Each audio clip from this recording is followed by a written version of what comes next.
सल्तनत उस्मानिया, जहाँ ताकत के साथ वकार और फैशन भी अपनी मिसाल आप था। ये सिर्फ लिबास नहीं थे बल्कि शान, अकीदत और तहजीब की पहचान थे।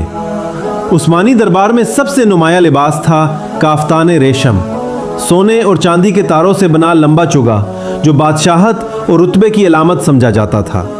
इसके नीचे पहना जाता था शलवार ढीला, आरामदेह और रोज़मर्रा के कामों के लिए मौजू, जिसे मर्द और औरत दोनों पहनते थे। ख़वातीन के लिबास में सबसे दिलकश था इंतारी रंगीन, तहदार और कढ़ाई से सजा हुआ, जो उनकी वज़ादारी और दौलत का इजहार करता था। बाहर निकलने के वक्त ख़वातीन पहनती थीं फराजा, एक लंबा चुगा जो हया और वकार दोनों का मजहर था। और सबसे नुमाया अलामत थी इमामा और फेस सर का लिबास, जो रुतबा, मजहब और मर्तबे की पहचान बन गया। उस्मानी फैशन सिर्फ ज़ेबो ज़ीनत नहीं बल्कि एक मुकम्मल तहजीब थी जो आज भी अपनी शान और शौकत की याद दिलाती है।